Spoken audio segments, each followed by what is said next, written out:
হিমাগারে পড়ে আছে টনকে টন আলু। দিন দিন বাড়ছে মজুদ। হিমাগার মালিকরা বলছেন, সম্প্রতি সরকার হিমাগারের আলুর দাম নির্ধারণ করে দিয়েছে 22 টাকা কেজি দরে। এরপর হিমাগার থেকে আলু বের করা কমিয়ে দিয়েছেন কৃষকরা। এতে আলু আরও বেশি মজুদ হচ্ছে বলে জানান মৌসুমি ব্যবসায়ীরা। সরকার তো কোনো আলু কিনে নেই কিংবা টিসিবি কিংবা সরকার অন্যান্য খাত দেওয়ার কোনো ব্যবস্থাও করে নাই, কিন্তু হুদাহুদি বাড়ে দিয়ে কৃষকের ক্ষতি ছাড়া লাভ হয়নি। কোনো ব্যাপারে আলু কিনতেছে না, কোনো কৃষকও আলু বিক্রি করতেছে না। এই কারণে আলু হিমাগার আরো স্টক হচ্ছে। আরো বাজারে আলু বিক্রি হচ্ছে 12 থেকে 13 টাকা কেজি দরে, কিন্তু হিমাগারের আলু 22 টাকা নির্ধারণ করা হয়েছে। আলুর দাম বেঁধে দেওয়ার পরে বের হওয়ার গতিটা একটু স্লো হয়েছে আর কি। কারণ আলুর বাজার কোন পর্যায়ে যাবে এখনো তো মানুষের শঙ্কিত, এবং সরকার যে বেঁধে দিছে দামটা, এই আলুটা কে কিনবে?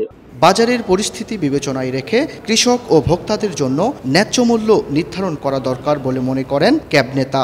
এই মৌসুমে যদি আমরা তার আগেই যদি কৃষককে যদি ন্যায্য মূল্য যদি আমরা দিতে না পারি, তাহলে উৎপাদনের সংখ্যা কমে যাবে এবং ভোক্তারাও কিন্তু সাধারণত বেকায়দায় পড়ে যাবে।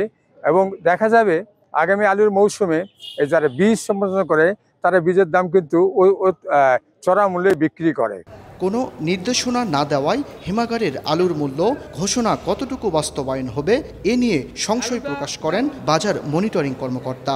সরকার কর্তৃক যে আলুর মূল্য কেজি প্রতি 22 টাকা নির্ধারণ করা হয়েছে হিমাগার গেটে, এই বিষয়ে এই আলুটা কে কিনবে বা কার মাধ্যমে কেনা হবে বা কোন পদ্ধতিতে কেনা হবে, এ ব্যাপারে আমাদের অধিদপ্তর থেকে এখনো কোনো স্পষ্ট নির্দেশনা আসেনি। জয়পুরহাটের 21টি হিমাগারে প্রায় 2,07,000 মেট্রিক টন আলু সংরক্ষিত রয়েছে। এখন পর্যন্ত হিমাগার থেকে আলু বের করা হয়েছে প্রায় 55,000 বস্তা। Abdullah Al Mamun, star news, Joypurhat.